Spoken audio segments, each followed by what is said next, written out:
Now at 7, some Oregon school districts are closing their doors today to make sure everyone stays healthy. Who gets to stay home today?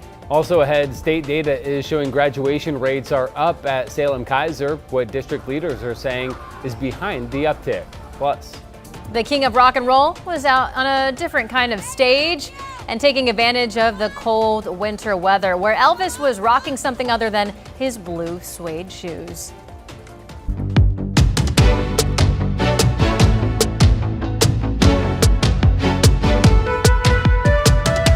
Good morning, and thank you for joining us live at 7 o'clock. I'm China Green. And I'm Matthew Herchick. Rod Hill and Chris McGinnis are standing by with a look at weather and traffic. Rod, is that what you wear when you go ice skating? The sash? Yes. I don't own a sash. You don't dress up like Elvis? Thank you. Thank you very much. Thank you. Thank you very much. All right, here's our radar out there this morning. Steady rain last night, still more steady than not if you look at the radar from Seattle all the way down to about Eugene and still feeding inland. Everything shows this is going to break into decreasing showers in the coming hours. There are some heavier rain pockets. You just pick out the bright yellow colors. There's a little train of heavy showers south of Salem. You folks at Albany could be getting hit with a couple of downpours coming your direction. Most of us up here in the North Valley, Portland, it's just been light rain. 44 is our temperature. It's not cold outside. The planner for today will be nearing 50 degrees at noon. Will be about 54 for high at 2 o'clock. Again, this will turn into a scattered shower day. Here's Chris. Despite the fact that we haven't had any really rainy morning commutes in a while, looks like most folks have remembered how to drive in the rain. Windshield wipers on, headlights on, traffic still moving okay despite the wet weather. This is a live look at the Sylvan Hill Highway 26, of course, getting busy coming in towards the Vista Ridge Tunnel, but no problems there. Interstate 84, the Banfield rolling along at about 17 miles an hour or so. That's what our speed sensors say, coming in from 205. And again, that's pretty normal for this hour of Thursday morning commute. So guys, despite the rain, no major trouble out there just yet. Thank you, Chris. It's cold and flu season, and with that, several school districts are dealing with an influx of illness. It also is leading to a change in schedule today at districts in both Multnomah and Clackamas County schools. Sunrise reporter Corey Johnson joins us live from Corbett High School with details on the changes. Corey. That's right, Matthew. China, good morning. 2 districts in particular are impacted. Now, for the Corbett School District, all campuses are closed today, and it's due to a significant number of staff and students absences that are related to sickness and illness that have happened this week. Now, parents were notified Wednesday by the district superintendent, who also explained the decision to reschedule after-school games set for today and the winter formal that was set to take place on Friday. That letter also included a link to Multnomah County Health Department's info page on norovirus, which is highly contagious and can cause severe vomiting and diarrhea. Now, there are similar changes that parents need to be aware of in the Colton School District also. While Colton Middle and High Schools will be on their regular schedule today, due to a large number of students and staff being out this week, Colton Elementary will have a 3-hour delay so that they can disinfect the building before students get there. However, if too many staff members end up calling out today, they may decide to close the elementary school altogether. They'll make that decision and let parents know by 8 a.m. this morning. Now, if the number of illnesses continues to increase, this could lead to more changes to schedules across different districts. As we learn more details, we'll continue to keep you updated. Our Corey Johnson reporting live this morning. Thank you, Corey. Oregon Health Authority is reporting a second case of measles in Clackamas County and issuing a warning to those who may have been exposed. So they say the person was at Kaiser Permanente's Sunnyside Medical Center Emergency Department on Monday between 11:28 a.m. and 1:53 p.m. Anyone at the medical center during that time should contact a doctor and let them know that they may have been exposed. In Gresham, police are still looking for a 12-year-old boy missing since Tuesday. Police say Caleb Harris left his home on Northeast Hogan Drive around 6 o'clock Tuesday night. He's 5'10" with curly brown hair, and he was last seen wearing black over-the-ear headphones. His family says that they're concerned about Caleb's well-being because he had indicated that he may harm himself. If you see him, call 911. And a reminder, if you or someone you know is struggling, help is always available. Just call 988 to reach the Suicide and Crisis Lifeline. Again, that number is 988.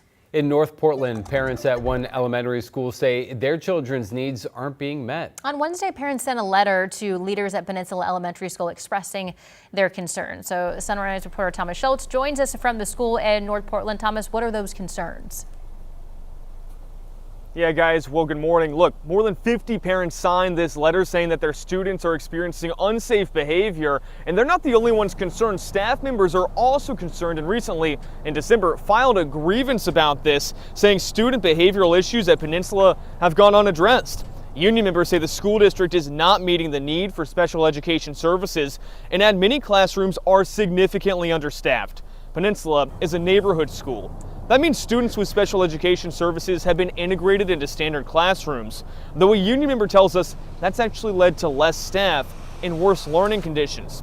Peninsula workers say they've raised concerns to administrators for more than a year now and say behavioral problems are the worst they've ever seen. Now, school employees are calling for more staff, reliable administrative support, and clear services for students with behavioral needs. In response, Portland Public Schools confirmed to us that a grievance was filed back in late December, adding the school district is following the grievance process, which includes meeting with the parties to solve the issues at the lowest possible level. But guys, while this is ongoing, parents are growing more and more concerned, saying that some students are actually afraid to leave their classrooms, that is, because of these disruptions. They add that it's also leading to a worse learning environment. Matthew, China. Our Thomas Schultz reporting live. Thank you, Thomas. New this morning, graduation rates at Salem Kaiser public schools are ticking up again. New state data shows the district's class of 2025 graduation rate rose to nearly 80%, the second year in a row of improvement. 5 of 6 high schools now top the state average, with McKay High School seeing the biggest gain. Students in career tech programs graduated at over 95%. And district leaders say the gains show strong student support, but note that there's still more work ahead. To a live look from our Salem Sky Camera at the Oregon State Capitol, where things are about to get a whole lot busier when the legislative session begins on Monday. Education advocates are hoping lawmakers tackle the state's high absentee rate among students. The group Stand for Children says Oregon ranks among the worst in the nation for attendance. They're now pushing for a House bill that calls for more accurate and frequent data on student absences. Need to be able to look at it very frequently to know who is chronically absent, who's approaching being chronically absent, and then you need to do something with the data. If the bill passes, the group hopes lawmakers consider going one step further. That would be a statewide early warning system that would send alerts to parents, letting them know their kids are missing a lot of class. 2 teens were rescued Wednesday evening after falling through the ice at the Jefferson County Fairgrounds. When the sheriff's office got there, they found the 15 and 16-year-old near the center of the pond calling out for help. Because the ice was only about 2 inches thick, deputies had to get into the water to rescue them. The kids were treated for hypothermia, while deputies had minor injuries from cutting the ice. The Jefferson County Sheriff's Office is reminding people that ice thickness can vary and urge people to avoid walking on frozen ponds, lakes, and waterways. Your time now is 7:08. Rod Hill's going to talk about some of the cold weather. Yeah, so I mean, locally here on the west side of our state right now, the big story is actually the opposite. We've really warmed up, and we have temperatures that are low to mid 40s out there. We're easily going to be up into the 50s during the day. We've got, you see the rain here on the west side. You can see breaking up somewhat, but this is taking a little while. There are some heavier showers that could be clipping you folks where you see the yellow down around the Albany area this morning. So far, it's just been all rain out along the Columbia through the gorge where temperatures have been above freezing. Snow level up in the Cascades has been holding close to 5,000 feet, which means the passes are just wet. Here are those mild for this time of the morning temperatures. In fact, Beaverton, good morning. How about 49 degrees out the door? And you share that with Salem and also Almsville and Dallas reporting 49 degrees out the door. Here's our Rose City camera. It is raining outside more than not right now. Again, this will turn in to later this morning, more of a scattered shower day. So this is the wettest part of our day. Mid-50s at the coast, low to mid-50s up and down I-5. There will be some light rain in Central Oregon today as well, up over the Cascades. Shows Madras at 50 and Bend about the same. Just traceable amounts of moisture out across the far east. And here's our 7-day. So 54 today. We get a completely dry break overnight tonight. And then tomorrow morning is dry until we get close to the noon hour, and then rain comes back into Portland. And then that goes away for a dry Friday overnight and a completely dry Saturday with a high of 59. One more little wave of moisture coming through on Sunday, and then we go on a dry run, it looks like Monday, Tuesday, Wednesday, and right now Thursday of next week as well. Here's Chris McGinnis. Another dry run next week. That's crazy. All right, let's get you out the door. Despite the rain this morning, we're actually getting around just fine. Quick look at Interstate 84, the Banfield, westbound I-84, starting to tighten up a little bit more. We'll zoom in. This is coming out of the Hollywood district and then approaching Lloyd near the 28th overpass here. So there's your westbound commute. And again, we've got the normal brake tapping on that side of town. We'll switch gears. This should be up in North Portland. Sorry for the map. This is up near the Expo Center. I-5 southbound commuting starting to build a little bit there as well. What's behind door number 3? I actually forgot what I put there. Oh, there we go. The Sunset, riding the brakes coming down the hill from the zoo into the tunnel as well. And Matthew, you can clearly see the road spray and the vapor trails coming off the cars there. But so far, again, we've been saying this all morning, knock on wood, despite the rain, no major freeway trouble just yet. Good news, Chris. Thank you. She retired at 16, but in just 8 days, Alyssa Lou will be back on the Olympic stage going for gold. Her comeback after the break. The KGW Plus TV app, streaming 24/7. Local news from the team you trust on your time.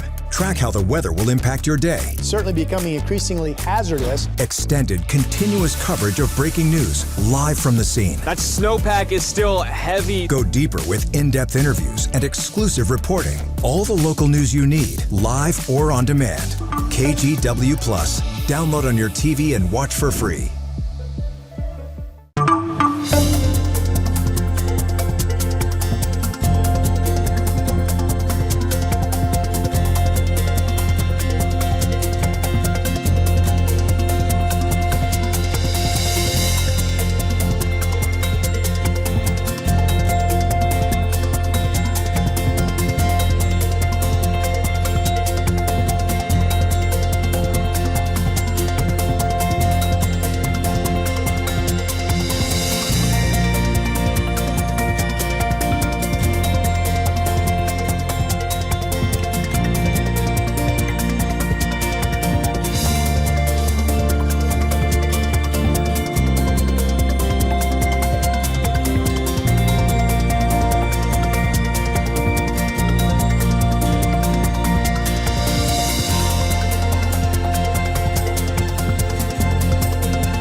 The KGW Plus TV app, streaming 24/7. Local news from the team you trust. Track how the weather will impact your day. Breaking news live from the scene. All the local news you need. KGW Plus. Download on your TV and watch for free. On Weather Impact Alert Days, stay informed, prepared, and connected with KGW and KGW Plus. Coverage that alerts you to what's coming and how it will impact you. Watch extended weather coverage on KGW Plus.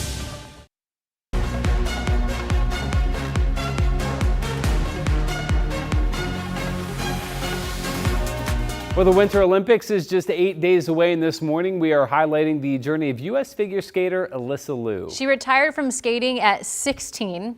Then she spent some time away from the ice before she decided to make a comeback. Matt Renew has her story. Skating is a sport that demands a lot to reach an elite level. Most of it was a blur, I will say, just because I was so young. Taking up almost every minute of an athlete's day. And for U.S. figure skater Alyssa Lou, that was just too much. I was traveling so much because of it, and I was starting to get sick of it. At 16, at the top of her sport after winning gold at the 2022 Olympics in Beijing, Alyssa walked away from skating and retired. I kind of just fell out of love with it, and I was like, after Olympics, I really want to quit. And that's exactly what I did. All so she could spend more time with family and friends. I was going to concerts, which I never could have done before. Doing all the things a teenager usually does. Hanging out, getting her driver's license. So I could drive myself around, drive my siblings, my friends around. I did a whole year at college and a little bit of the sophomore year as well. Living a normal life. That included learning to ski. I was skiing and I really enjoyed it, and I was like, I want to ski all the time. But it was that time on the slopes, or at least heading to the slopes, that got Alyssa thinking about coming back to skating. Skiing felt very similar to skating. You know, you're exhausted, your legs hurt, you're cold. That's like everything you feel when you're skating. And so I thought, well, if I enjoy skiing so much, there's no way I don't enjoy skating. Because in her mind, why drive hours to be cold on the snow when you can find a rink and be cold skating a little closer to home? It is so inconvenient to drive all the way to the mountains. When an ice rink, you could feel the exact same things that you feel when you're skiing on the rink. I would pick that. So Alyssa put those skates back on and got back on the ice. I love the arts, I love dancing, and I love music, and I love sports, and that's what figure skating is. So I kind of realized that. Better now, she says, than ever. I just felt stronger, you know, my balance is a lot better. Now, at 20, she's once again the #1 ranked female figure skater competing at the 2026 Winter Olympics, I am really excited for it because it's the biggest stage that you really get. where she could earn another gold and, after having some fun, show the world all the work she's been up to. I put so much work into them, like costumes, choreography, and like just vibe of it. And I'm just really excited to display my art. Being a normal person's overrated. Yeah. But speaking of ice skaters, well, this one, I don't know if he's a normal person. he's not very normal. He won't be at the Olympics, but he's still drawing a crowd. Yeah, take a look for yourself. It's an Elvis impersonator enjoying the frozen waters near an ore dock in Michigan's Upper Peninsula. As you can see, the king of rock and roll was out skating in an outfit that only he could wear. Adam Kittle is a performer who calls himself almost Elvis. He says being out on the ice provides some cold weather vocal training and brings a little cheer. Today we're just out here skating on some beautiful ice conditions here at Marquette's Lower Harbor. We don't get this too often, but when we do, we got to take advantage of it. And here we are doing a little cold weather vocal training. Things out there aren't great right now, so I thought wearing a jumpsuit in today's climate with the weather and everything going on might get a few people to laugh. I see people here that have smiled and give me a couple kudos, so that's why we're doing it.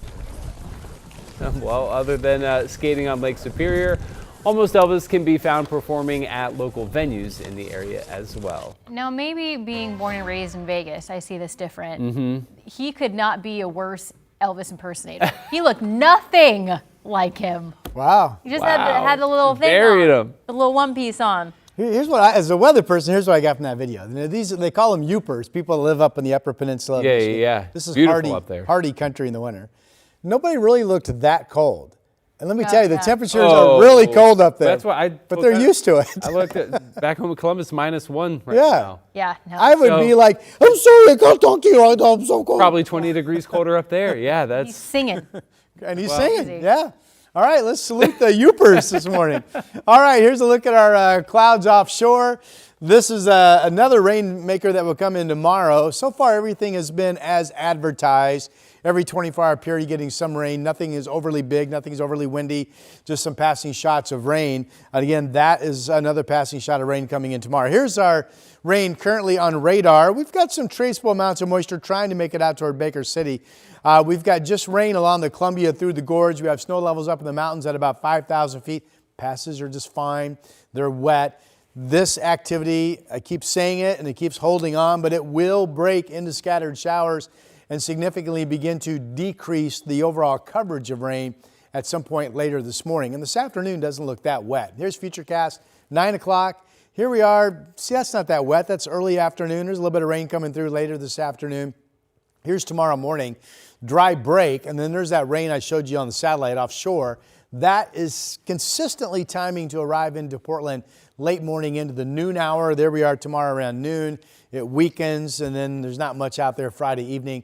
And then we're still on track to go completely dry for your Saturday forecast. Again, Chris McGinnis looked in the record book. The record high for PDX Saturday is 62, and we're forecasting 59. So we're going to be right there in record territory for the final day of January.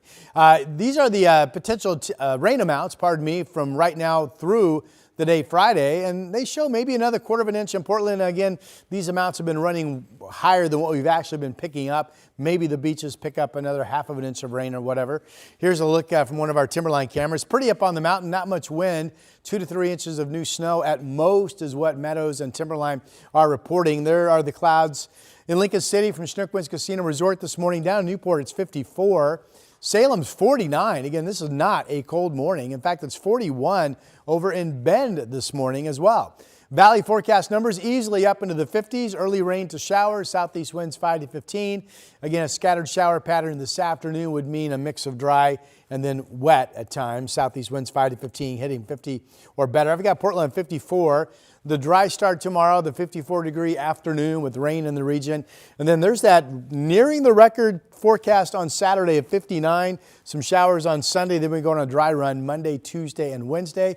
And here is Chris McGinnis. We have not forgotten how to drive in the rain. That's a good thing for our morning commute because it's been a little wet out there. It's a little slow, but nothing out of the ordinary. We'll take you up to North Portland, I-5 up near the Expo Center, the southbound commute. No, wait a minute. We're going the wrong direction.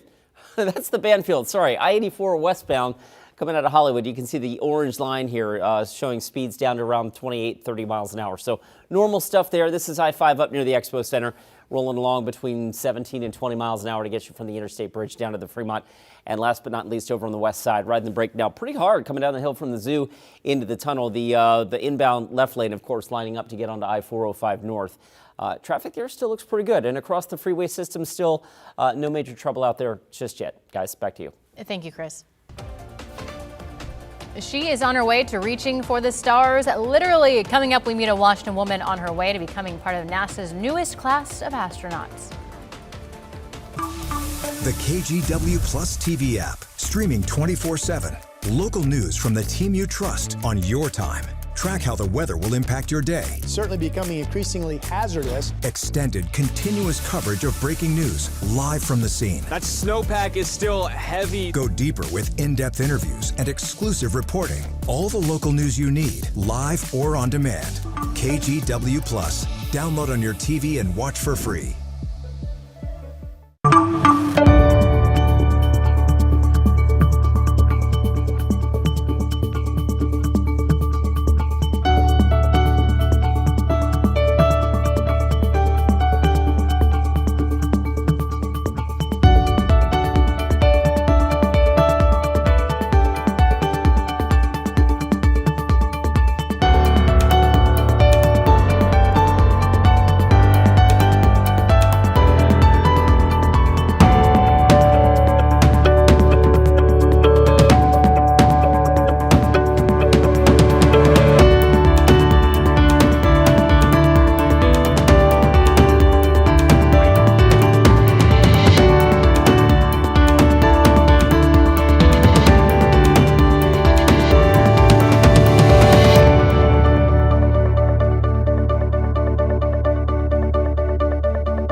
On Weather Impact Alert Days, stay informed, prepared, and connected with KGW and KGW Plus. Coverage that alerts you to what's coming and how it will impact you.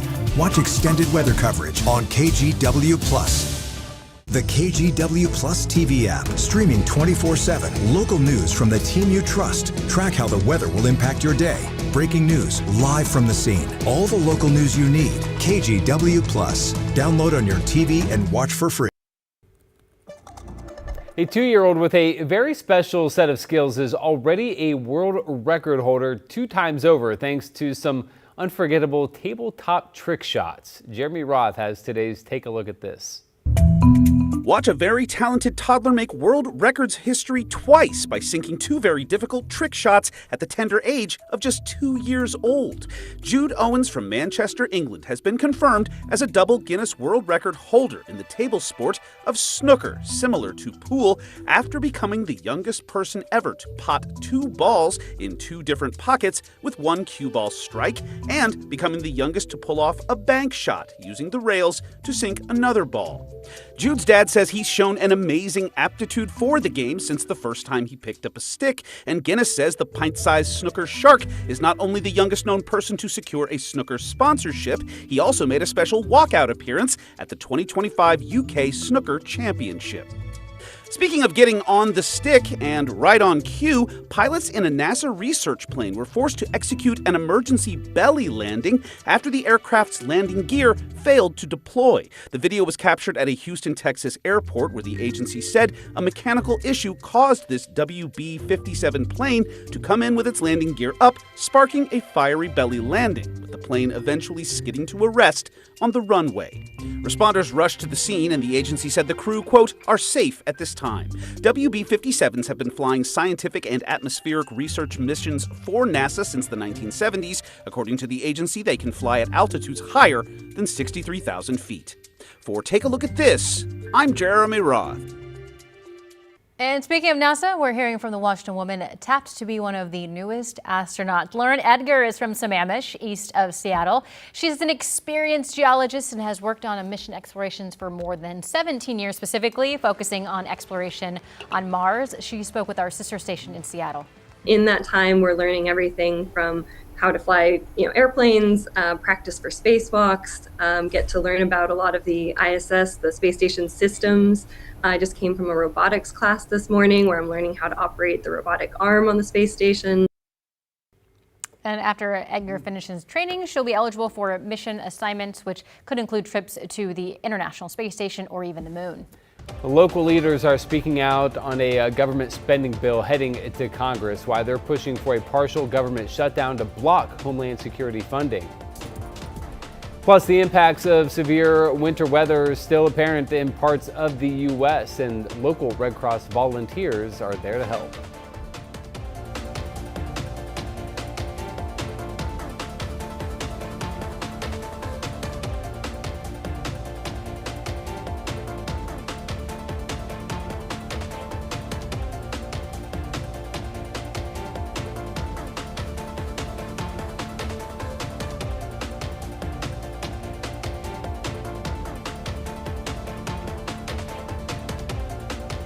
We have now issued a weather impact alert. We could expect conditions in some parts of our area to change drastically pretty soon, right? And very quickly, yes. This is significant rainfall coming our way. You'll definitely want to be extra cautious. Certainly becoming increasingly hazardous. We've got the potential for some tree limbs or even trees or power lines to come down. Of course, when you hear thunder, it's always best to take cover. On Weather Impact Alert Days, stream extended coverage on KGW+.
On Weather Impact Alert Days, stay informed, prepared, and connected with KGW and KGW+. Coverage that alerts you to what's coming and how it will impact you.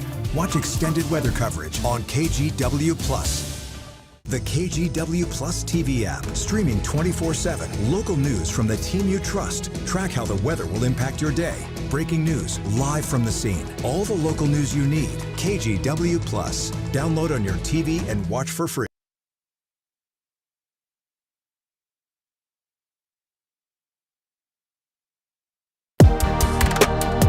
We are coming up on 7:29 on your Thursday morning commute. It's wet, but the good news is we haven't forgotten how to drive in the rain. And what I'm saying is we don't have any major freeway trouble out there just yet. We'll zoom around over to the north side of town here, I-5 up near Lombard. Traffic southbound is moving along okay, 17 miles an hour here from Columbia Boulevard down towards the Fremont Bridge. We'll hop over to, let's see, door number 3, I think takes us over to the Bethany area. You can see the inbound Sunset there lining up on that rainy freeway commute. But so far, again, as we've been saying throughout the morning, Rod, we haven't had any major freeway troubles just yet. And to quote you, we remembered how to drive in the rain. Look at us. It is broken rain right now, but if you look around Portland and down through Salem, it's raining more than it's not. So everything's wet. You see the raindrops on the lens. It's really comfortable at 49 is the current temperature in Portland. Here are the raindrops along the Columbia River from the springs to the waterfront, 44 there. This will turn into a scattered shower Thursday. We'll be 50 at noon. And then I have us about 54 for a high. Tomorrow it's dry to start. Rain comes in around noon. We still have that dry Saturday with a high of 59.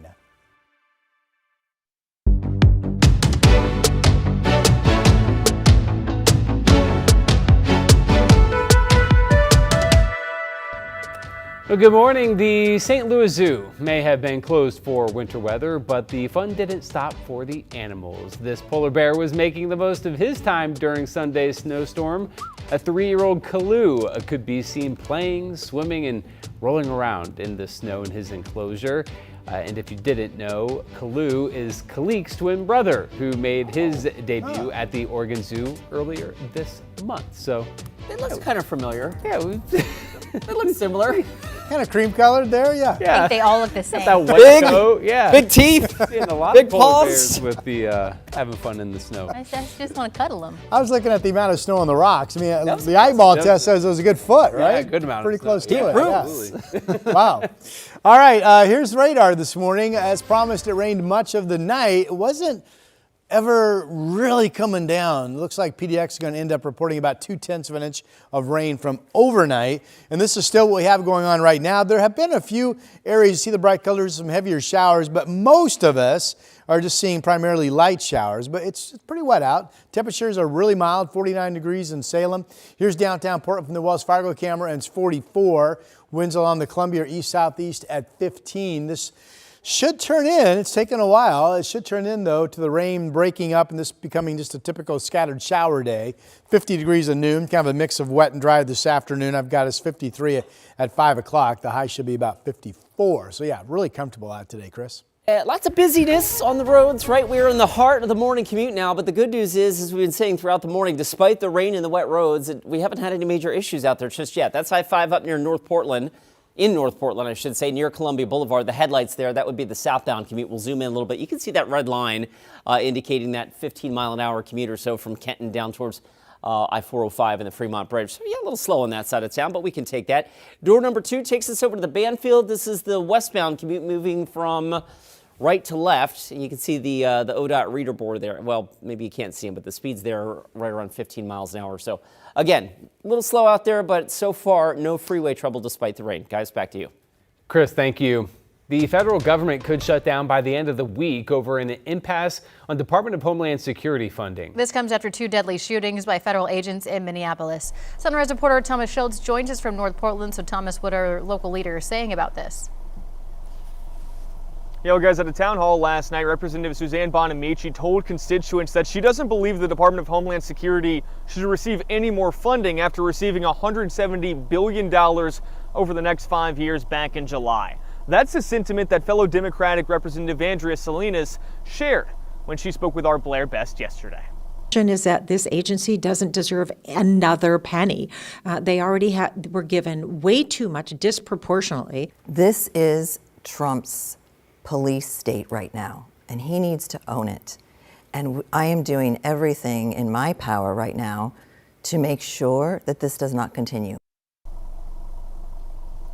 Now, Democratic senators are echoing that same sentiment, which could lead to an impasse over Department of Homeland Security funding and possibly lead to a partial government shutdown. That would impact the Department of Defense, Education, Health and Human Services, and a flurry of agencies. Though Senate Republican leader John Thune says the current bill includes some of what Democrats want, including less money for ICE. It also has important reforms that Democrats have requested, including body cameras, about $20 million in there for that, a couple $1 million in there for de-escalation training, things the Democrats have said that they wanted. Now, Thune says that the Trump administration is willing to negotiate with Democrats on a deal to avoid a possible shutdown. But guys, the clock is ticking. Both Democrats and Republicans only have until Friday, just before midnight, to reach a deal and avoid that partial government shutdown. China, Matthew. Reporting live this morning, Thomas Schultz, thank you. New this morning from Minneapolis, the 2 Border Patrol agents who fired their guns in the deadly shooting of Alex Preddy are now on administrative leave. That's according to the Department of Homeland Security. In just the last few minutes, President Trump's border czar, Tom Homan, was speaking from Minneapolis, looking to ease tension in a city on edge. This comes as new videos emerged Wednesday showing a previous interaction between Alex Preddy and the feds. The video shows him kicking a vehicle and breaking its taillight before agents tackle him to the ground. The video does not show what happened in the moments before the incident. A representative for Alex Preddy's family confirms that this is Preddy from January 13th. And we're also this morning learning more about the substance sprayed at Minnesota Congresswoman Ilhan Omar during a town hall Tuesday night. It turns out the man who rushed the podium tried to hit her with apple cider vinegar moments after she called for Secretary Kristi Noem to resign. That man was arrested and is now facing assault charges. Also on the immigration front, a new court filing for the first time confirms feds explored building an ICE detention facility at the Newport airport. Local leaders have suspected this since the Coast Guard moved its rescue helicopter from Newport in October. A new ICE document confirms officials looked into using the airport for a temporary holding site, but the Coast Guard said that in December the location was no longer available. ICE also said it has no plans to build any facility there before May, though it's unclear what could happen after that.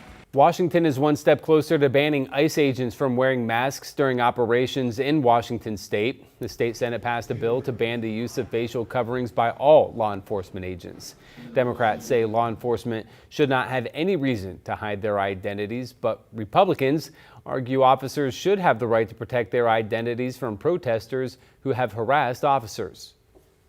I want to stand very firmly on this bill and make a statement that in America and in Washington state, we will not accept secret police and we will not accept any institution that hinders our ability to solve crimes and make sure that we have public safety institutions whole and communities safe. The reason that they are currently wearing masks is they were threatened personally.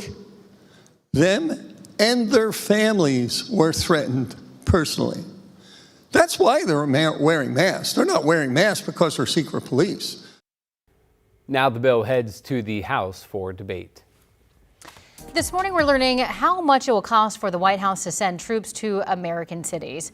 A new report from the Congressional Budget Office says sending the National Guard to 6 cities, including Portland, cost roughly $500 million so far and could top $1 billion by the end of the year. The data was released after a request from Senator Jeff Merkley, who says Americans deserve to know how their tax dollars are being spent. President Trump says sending in troops was necessary to combat crime and to support local law enforcement. In an update, Portland City Council passed one amendment yesterday as they discussed what to do with an extra $20 million in unspent funds discovered late last year. The amendment presented by District 1 councilors focused on rent assistance, eviction prevention, down payment assistance, and affordable housing development. While some took issue with money being allocated for new housing construction instead of more immediate solutions, councilors ended up approving the amendment. The resolution and amendment emphasizes upstream, evidence-based investments designed to prevent displacement, stabilize renters, and respond to the scale of housing instability that everyone is facing here in Portland. More changes still need to be voted on next week, and no final decision has been made. Portland's iconic Rose Festival will look a little different this year. That's due to some major changes just announced. Organizers say it includes combining 2 of the festival's 3 parades, which are all fan favorites. Sunrise reporter Corey Johnson joins us with the reason behind the changes. Good morning, Matthew. China, that's right. Well, organizers say it's in part due to wanting to cut costs, but they also say they're trying to create a bigger, better event overall. So the combined Starlight and Grand Floral Parade will follow the same exact downtown route that it took last year, but it'll cover some new ground. The Starlight Parade was hung in the Rose Festival's constellation of events since 1976, and the Grand Floral Parade since 1907. Now, on Wednesday, the Portland Rose Festival Foundation ushered in a new era, the merging of the 2 historic parades into one that's now called the Care Oregon Grand Floral Starlight Parade. It's a change those who sit on the board for the festival say has been years in the making. we love this festival more than anything. We're tireless volunteers for this festival. We love it so much, and what we're about to produce is something that we're very good at, and I hope that people come out and see that and feel that love. Now, the parade is set for the evening of June 6th and will feature around 130 entries. Now, this is a contrast from 85 or so entries that in each of the parades that was last year. Now, at 8:30, we highlight more of the changes set for the event this year. Back to you. Thank you, Corey. Hundreds of thousands of people are still feeling the impacts of snow and ice that hit much of the country this past weekend. This was the view from a Mississippi interstate yesterday as crews tried to clear out semi-trucks that lost traction on the icy roads and caused a backup. Meanwhile, the Red Cross, including 9 local volunteers, is now on the ground helping storm survivors in some of the hardest hit areas. Celine Stevens spoke with a few of those volunteers. At this point, they get the call, they pack their bags, they have about 24 hours to get out to the locations across the country to help out. And that's exactly what these Red Cross volunteers did, who spoke with me during their layover in Atlanta on their way to Mississippi. Oh, I'm feeling great. I'm feeling really happy to be able to volunteer and support individuals that need the help. It's really about getting them through the worst day of their life, potentially, and we're the beginning of having them to recover. The brutal winter storm put millions under cold weather alerts. Ice and snow in several states led to the deployment of 9 local Red Cross volunteers by Wednesday afternoon, who were sent out to Tennessee, Texas, South Carolina, and Mississippi. We see a lot of limbs and things down. There was an ice storm, so people in Portland know what an ice storm does. So all of the power was out for tens of thousands of people. James Leffler is in South Carolina. At one point, they had over 20 shelters open in this area. It was below freezing, like I say, about 8 degrees part of the time, so no power. You don't stay home very long before you look for another place. While conditions have improved in South Carolina for now, he says he remains deployed as they wait for another storm to hit over the weekend. At the height of the storm, we had over 210 shelters open with 4,000 people in them. They're working in shelters, they're helping with feeding. Some people are doing distribution of emergency supplies, logistics basically, getting things out in the community to people who need it. Rebecca Marshall with the Red Cross says one thing people can do locally to help is donate blood, as hundreds of blood drives were forced to cancel due to the weather. This is on top of the fact that we started the year in a severe blood shortage, which means we were 35% behind where we needed to be to keep that supply up. Time for checking the forecast with Rod, and it's cold just about everywhere right now, Rod. Yeah, certainly still much of the country east of the Rockies still seeing temperatures well below normal. These are current numbers, so it's coming up on 10:45 in Atlanta. It's 34 degrees right there. 43 in Dallas. So we are seeing some warming across the deep south, and some of these were the areas hit with the ice storm. But still only 20 in St. Louis, and still only 5 in Chicago. And there are more waves of cold weather coming down out of Canada in the coming days. So it's an ongoing stretch for many folks of very, very cold, below freezing numbers. We have a mild morning outside. In fact, in some cases, you look at the rain, it's still raining more than not, but there are breaks. This is mostly the light colors, they're mostly light rain and green working through the area. You can see the rain out in the gorge as well. It's 36 degrees for you folks in Hood River. This is Indian Creek Golf Course in Hood River. You can see the showers there on the golf course. So you folks are also picking up some measurable rain, same thing as Portland. The rain amounts here in the Rose City have been about 0.2 of an inch of rain from overnight, and we still have showers falling over the Reserve Vineyards Golf Club out in Washington County, where it's 46. Here are the numbers. In many cases, these temperatures are actually warmer than what we ended up being yesterday. Yesterday, I thought we'd get up to about 50. We didn't. It was 43, 45. That was it. And right now, downtown Portland is 46, so it feels pretty good outside. We've got mid-50s today at the coast, expecting to be up into the 50s here in the valley this afternoon. Could also be about 50 over in Bend. This will turn into a day with scattered showers, so much wetter right now than it will be at noon today, for example. More rain tomorrow afternoon, a dry Saturday, more showers coming in on Sunday. Here is Chris McGinnis. Rod, thank you for that. We pick it up with a traffic alert on I-205 southbound, washed out, dealing with a fender bender right now. It looks like it's mid-span of the Glen Jackson Bridge. And I'm sorry, I can only show you the snapshot here, so you don't really get a feel for just how slow traffic is moving. But the crash is somewhere right about there. And so we're plugged up back past SR 14 to Mill Plain. Now, once you cross the bridge, the speeds obviously pick up, but you're going to need a few extra minutes on that side of town. Also, of course, the I-5 drive is always slow and steady. Approaching the interstate bridge, right? From SR 500 down to the bridge, we're running a little thick. And over on the west side, the inbound Sunset in the rain out near the Bethany area. There you go. Highway 26 moving along at 23 miles an hour to get you in from Hillsborough to downtown. Chris, thank you very much. Well, a new project in California is working to save the salmon population. How it's not only rescuing the fish, but farmland too. On Weather Impact Alert Days, stay informed, prepared, and connected with KGW and KGW Plus. Coverage that alerts you to what's coming and how it will impact you. Watch extended weather coverage on KGW Plus. The KGW Plus TV app, streaming 24/7. Local news from the team you trust. Track how the weather will impact your day. Breaking news live from the scene. All the local news you need. KGW Plus. Download on your TV and watch for free.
We have now issued a weather impact alert. We could expect conditions in some parts of our area to change drastically pretty soon, right? And very quickly, yes. This is significant rainfall coming our way. You'll definitely want to be extra cautious. Certainly becoming increasingly hazardous. We've got the potential for some tree limbs or even trees or power lines to come down. Of course, when you hear thunder, it's always best to take cover. On Weather Impact Alert Days, stream extended coverage on KGW Plus. Building a bridge between farmers and wildlife conservation is a goal behind a new project designed to help salmon populations recover in California's Central Valley. Bradley Haubleib has more. Diving headfirst into a head start in life. An open rice field just outside of Woodland is now not just growing rice, but salmon, giving them the best shot for survival before they head to the biggest pond of all, the ocean. Numbers have been pretty low last few years. Fishing hasn't been open, and so we're kind of partnering with folks and trying different rearing techniques. A rearing technique with a simple idea. When rice fields are flooded in the wintertime, researchers say that they can act as a natural wetlands, similar to the floodplains that existed here more than 100 years ago. Here at Nags Ranch, just outside of Woodland, this truck just behind me released more than 300,000 baby salmon into this rice field. Well, the fish we put here today, they're about the size of a paperclip, so they still need to grow. By putting them on the rice fields, they're going to be given this great opportunity to put on growth really quickly. After more than a decade of research, scientists say salmon raised in flooded rice fields can grow 2 to 5 times bigger than those in rivers. Why? And so what happens when that water spreads out, it slows down, it interacts with the land, and it makes zooplankton or fish food. Jeffries, who's been studying the idea for years, says in some cases, fish can grow up to 8 times faster. When fish are leaving fresh water, one of the big things that's important is how big they are when they enter the ocean. Is that being a small fish in a big ocean is a tough go at it. The salmon will stay here for the next couple of months before migrating through each field, making their way to the Sacramento River and eventually to the ocean, before returning about 3 years later to spawn the next generation. The field making it all possible belongs to longtime rice farmer John Brennan. We grow rice in the summertime. The wintertime is the historic wetlands. For farmers like Brennan, this isn't about choosing between rice production and the environment.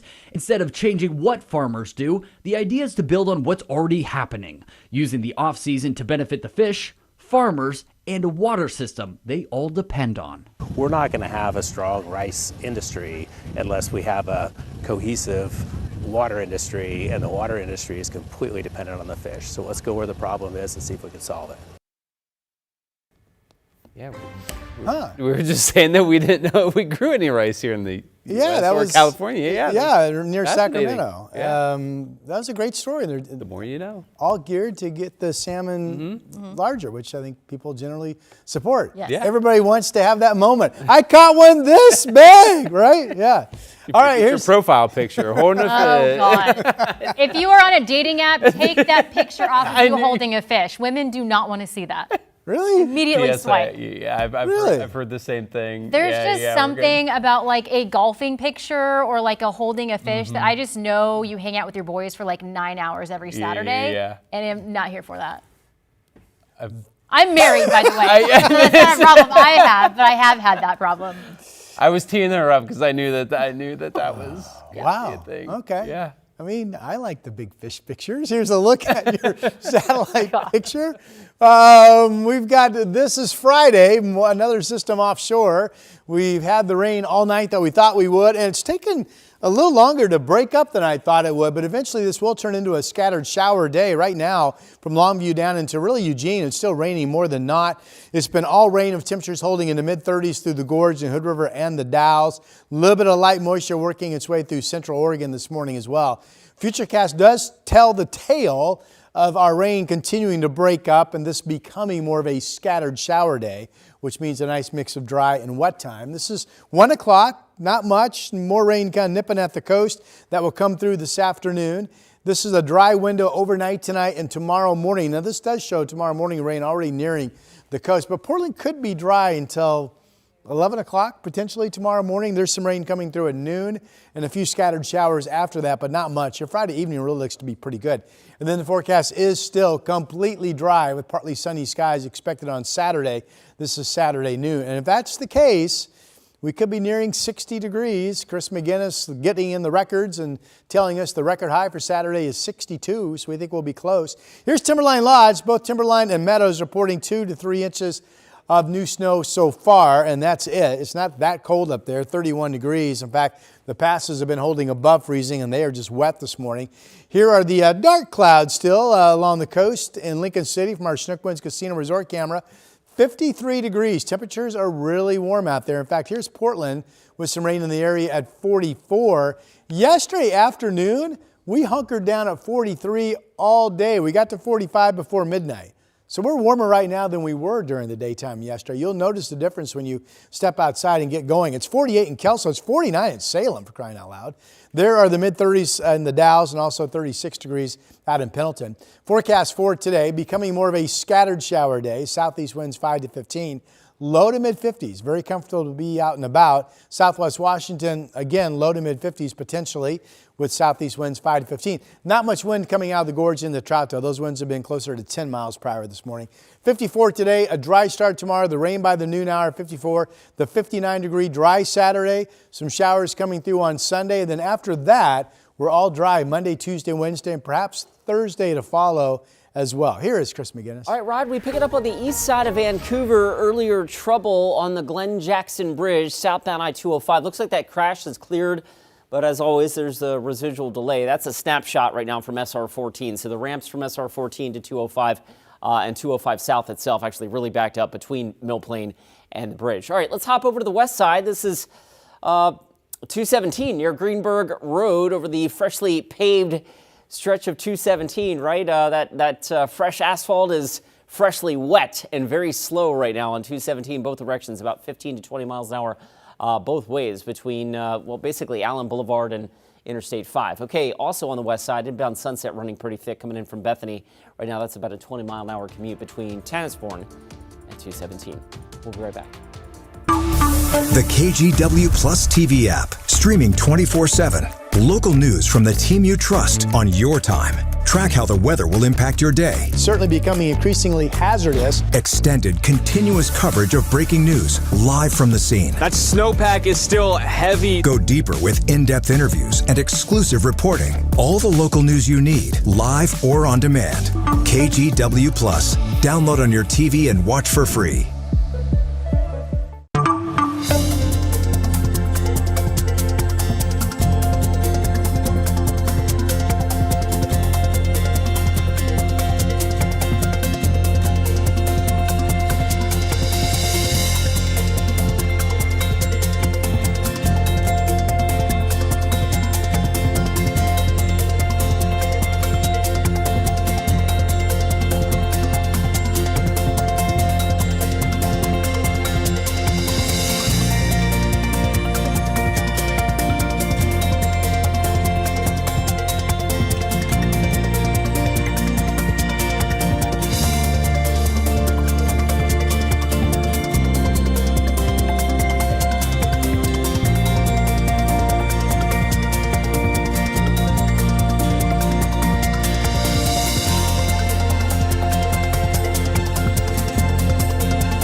We have now issued a weather impact alert. We could expect conditions in some parts of our area to change drastically pretty soon, right? And very quickly, yeah.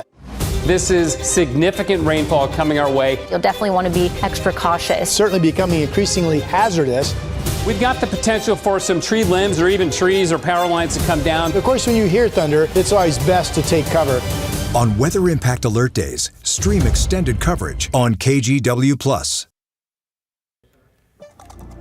A Portland man is looking at up to 45 years in prison for sexually assaulting 5 girls and women, some of them at gunpoint. The Multnomah County District Attorney says 20-year-old Damani Anderson right there used dating apps to arrange meetups with his victims. Prosecutors believe Anderson's pattern of sexual violence began when he was just 16 years old. Anderson pleaded guilty earlier this month in Multnomah County Court. His sentencing is expected later this afternoon. His charges range from first-degree rape to kidnapping and robbery.